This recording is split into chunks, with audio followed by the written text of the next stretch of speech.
We start with Christine in bed next to someone. She gets up and grabs her clothes, then goes to the bathroom. One of the walls of the bathroom is covered with pictures of her and a man. She sees wire tape on her hand, then goes outside. Ben is waiting for her on the bed. He tells her that they got married 14 years ago and that she is 40 years old. While she is getting dressed, he explains that she was in a car accident 14 years ago which left her with some injuries that she can't remember everything. She accumulates information throughout the day, and when she goes to bed everything disappears, and when she wakes up she thinks she is in her early 20s. He asks her to trust him, but she is scared. While making breakfast he continues to tell her about their life together and their wedding. Before leaving for work, Ben shows her a list of things she might need and where to find them. She sees a note telling her to pack a bag. Ben tells her he will pick her up for their anniversary. Christina is alone, trying to process everything, when the phone rings. The voice on the other side is Dr. Nash, who is working with her on her memory. He tells her that Ben may not know she went to the doctor. He then tells her to go look for a shoebox in the back of the closet. Christina opens the shoebox and finds a camera inside. Nash tells her to turn it on. A recording of her, where she talks about her memory problem. 2 weeks earlier, Christina is in the car with Dr. Nash, who admits that their professional relationship is a little unusual, since he is picking her up from her home and seeing her without her husband's knowledge. Christina is scared and confused. They pull into the parking lot and he tells her how he found her 6 months ago. He explains that he is a neuropsychologist and that he is preparing a paper on the type of amnesia she has, so he was willing to do the work for free. As they start to walk to his office, Dr. Nash tells her that even though she did not remember who he was when he called the next day, she agreed to work with him anyway. Christina mentioned working with a psychologist to her husband, but he was adamantly against it because she had been in therapy in the past and it only upset her. In his office, he gives her a camera and tells her to keep a visual journal. Dr. Nash tells her that her injuries were from a brutal attack 10 years ago. They were caused by repeated blows to the head. She is confused because Ben told her a different story. The doctor shows her news articles about the attack and she wonders why someone would try to kill her. He explains that no one really knows her part. As they leave, he tells her not to tell Ben about the camera so that she does not feel constrained to share her thoughts and feelings. He tells her where to hide it and that he will call her in the morning to remind her. She agrees to the plan. That night, while Ben makes cocoa for them, Christine goes to the bathroom to record the first entry in her video diary.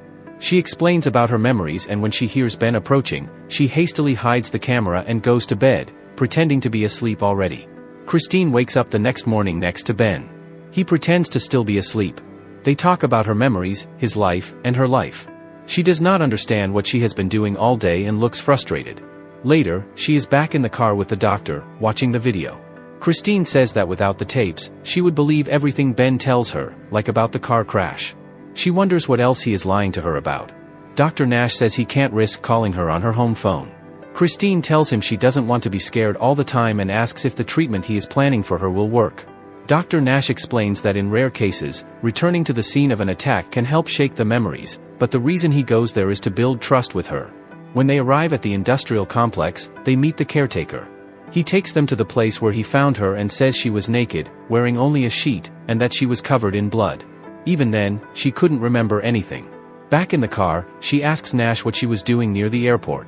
He tells her there are a lot of hotels in the area and suggests that she may have been having an affair. The medical report indicates recent sexual intercourse. She asks him if she was promiscuous, but the doctor tells her the report suggests otherwise. Christine cannot believe that she could have been cheater. Later, she is in her bathroom, saying that she needs to remember what happened, no matter what she did. She hears the sounds of children playing and goes to check, but no one is outside. That night, she goes in to take a shower when Ben joins her and begins kissing her. As they begin to make love, she has a flashback of someone with a scar on their jaw. They fall asleep together, and Christine has a dream about the hotel room and her attack. The next day, Dr. Nash runs tests on Christine. He shows her photographs that she needs to identify. She looks at the photos and becomes upset, so she presses the panic button on the MRI. Later, they talk in the waiting room, and he tells her that some of the photos were random, while others were on her file. The photo he shows her triggered a distinct reaction in her brain. Christine doesn't know who the woman in the photo is, even with Claire's name written on it. While having dinner with Ben that night, she asks him about Claire. Ben says he doesn't know her, and then asks why Christine is bringing it up. When she tells him she has a memory, he is moved by what she remembers. She mentions several things, mostly from the photo, and he tells her that it wasn't the first time she remembered Claire. Ben says that they were friends once, but that she moved away and that it doesn't matter anymore. Christine insists that it does matter. Ben brings up a box of photos he keeps in his office. They are of her and Claire. She asks why he is hiding them from her, and Ben explains that he is doing it to protect her from the fact that her friend could not handle her situation. Christine asks him how she can trust him if he is hiding things from her, but Ben tells her that he can always handle anything. She later makes a new recording saying that Ben is hiding Claire from her and that she cannot trust him. Afterwards, he sees that she has taped up the photos of Claire in the bathroom. Dr. Nash calls Christine and explains everything to her all over again. She watches the recording from the previous day, the one where she says not to trust Ben. She then zooms in, seeing that the photos that were there yesterday are now gone. She gets angry and starts looking through Ben's office to find something. She finds a clue that leads her to the photos. As she scrolls through them, she remembers Claire and how she told her she was pregnant. She rushes to check the photos in the bathroom and the photos in the albums, but there is no evidence that she could have had a baby. Christina checks her belly and sees stretch marks, then remembers a conversation with her son. She calls Ben to ask about the baby, and he immediately comes home. Christina is upset and wants to know where their baby is. Ben hugs her and tells her that their son has died. Once inside, he tells her that the baby died of meningitis before his 9th birthday. He takes out another box, which he hides from her so she won't stumble upon it alone, and shows her a picture of their son Adam as a baby. Christina cries, but she doesn't remember him when she looks through the pictures. She sees his birth certificate and a note in his handwriting. Ben takes the pictures, and later Christina makes another video in which she says that grief may not be new to Ben, but it is new to her. And it will be new every other day for the rest of her life. Christine has another nightmare about the man with the scar and her attack. She wakes up terrified, then looks at her notes about Adam and cries. Christine starts to take apart the wall of pictures in the bathroom. When she talks to Nash again, she asks if he knew about her son, and he tells her that they had talked about him before. She begins to think that maybe it is better if she does not find out about everything. Christine asks the therapist if they can just sit there for a while, then asks if she should tell Ben about therapy. That night, she and Ben talk about Adam again. She asks if she was a good mother before the accident. Ben says that she loved him very much, and she has a flashback of him for a moment. Christine says that she understands how hard it is for Ben to go through all this over and over again, but asks him not to hide his son from her anymore. He apologizes to her. That night, Christine has another nightmare. She is at a hotel and sees her son there. She finds a note with the name Mike on it and then remembers the man with the scar again. Finally, she remembers parts of the attack. Christine wakes up and forgets everything again. Christine is driving somewhere with Dr. Nash in the car. When they stop, she tells him the name Mike, saying that he is the man who hurt her. The doctor reassures her and leans in to kiss her when he sees that his name is Mike. She remembers him hitting her in the hotel room, so she runs out of the car. He gets a syringe from the trunk and runs after her down a long pier, eventually catching up with her. Later, Christine is lying on the couch when her phone rings. She answers Dr. Nash's call and he explains that he gave her a sedative to help her calm down but not to put her to sleep. She remembers. He tells her that she was confused and suffering from a fantasy about him, placing all her fears and suspicions on him. Before hanging up, he says he has learned something about Ben that he will have to explain to her in person. Ben comes over and they have dinner. He asks her who she was talking to on the phone when he tried to call her, and she lies, saying she called him. The next day, Christine listens to Dr. Nash explain how vulnerable patients like her can develop feelings for their psychiatrists.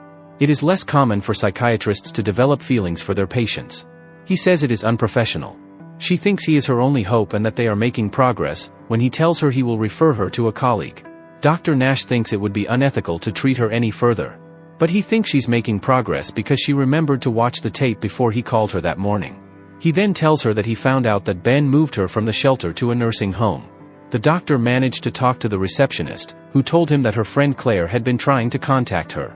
He gives her Claire's number. The receptionist also told Nash that Ben divorced her 4 years ago. Later, Christina calls Claire and leaves her a message saying that she really needs to talk to her. She goes to see Ben at work. When she asks if they are divorced, he gets angry, but she insists on the truth. Ben tells her that it is because of the death of their son.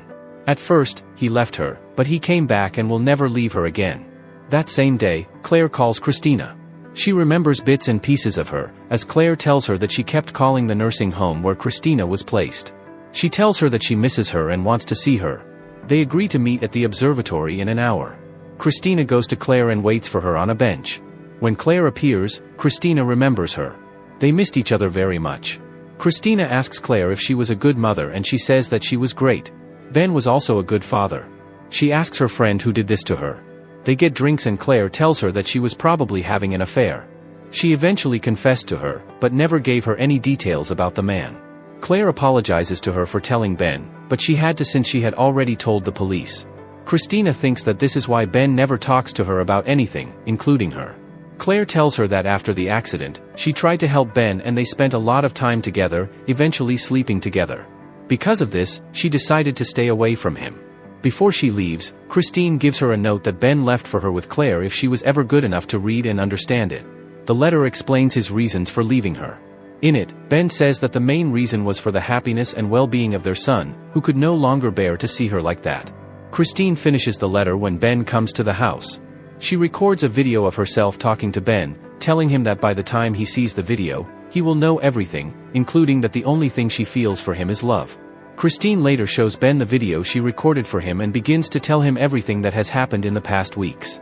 She tells him about Dr. Nash, and he is angry that she hid it from him. When she tells him that she forgives him and loves him, he hits her.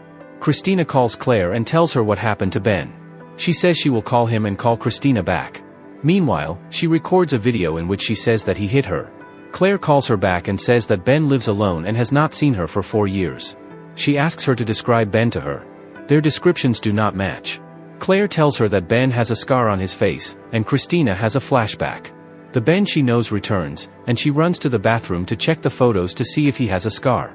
When she does not see any, Claire tells her that the man she lives with is not Ben. Suddenly, Christine notices that all the photos on the wall are faked. She begins to remember the attack and begs Claire to help her, but she cannot remember her address. Claire tells her to find out when Ben tries to get inside. She has another flashback to the attack and then opens the door. Ben is not there. Christine goes down the stairs and tries to leave through the front door but finds it locked. She finds the key to the back door and leaves the house when Ben suddenly grabs her. Christine wakes up the next morning in her bed with Ben. She goes into the bathroom and sees the pictures, then comes out and sees him sitting on the bed telling her who he is. As he leaves, the doctor calls her and talks to her on camera. All she sees is the footage of her saying she loves Ben. Afterwards, she notices a bruise on her cheek. The phone rings and this time it is Ben asking if everything is okay. He has her mobile and Claire tries to get through to him. Ben reminds her to pack for their anniversary. She tells him she loves him. Later, Nash tries to call Christine when he is called away for a main appointment. Ben bumps into him and introduces himself. Nash asks how Christine is and Ben tells him to stay away from her. That evening, Ben and Christine drive to a hotel near the airport. She asks if it is really their anniversary, and he tells her it is not their wedding anniversary, but something else entirely. Christine does not understand why he brought her there. He gives her a glass of champagne and tells her he wants her to remember her attack. Suddenly, she remembers that he is really Mike. Christine asks where Ben is, and Mike tells her that her husband left her while he stayed behind. He took her out of a nursing home using fake papers, intending to take care of her. But now he is tired of lying and wants her to remember everything. Christine remembers the day of the attack and his threats to call her husband and then hit her. She realizes that he is the one who attacked her. He tells her that he hates himself for what happened and begs her not to leave. Christine is terrified because she remembers details from the night he attacked her. Mike continues to beg her not to leave, but then steps aside to see if she will leave, and when she does, he hits her again. He tells her that they will either leave together or not at all. He then begins deleting all of her camera footage and tells her that she is free to go. Mike tells her to kiss him, and she does so out of fear. He tells her that she should forget Ben and Adam because they have forgotten her. Christine realizes that Adam is not dead, and he begins to beat her again. She fights back, but he overpowers her and begins to choke her. Christine stabs him and tries to escape, but he simply grabs her again. She eventually subdues him and escapes the room, then sets off the fire alarm. Ambulances and police surround the hotel. Christine is in the back of an ambulance recording a new video explaining what happened to her. Later, Dr. Nash comes into her hospital room and wakes her up, telling her who he is. He tells her that he is there as her friend, not her doctor. Since she needs someone to take care of her, Claire will pick her up and take her home with her. He asks her if she remembers Claire. Christine replies that she does. Nash continues to talk to her, saying that Mike will go to prison for a long time for what he did to her. He then tells her that he has a visitor for her who could be a breakthrough in her treatment. Nash turns around and Ben, her real ex-husband, is standing at the door. Dr. Nash lets him into the room. He approaches her and tells her that he is her Ben, and that he would never have stayed away if he knew she was in danger. He sits down and tells her about Adam. Ben says that they both love her very much. He goes out to pick up Adam. The boy comes in and approaches his mother. He introduces himself to her and she starts remembering something she told him when he was little. Christina finally remembers him. They hug and she says that he is her Adam. Thanks for being with us.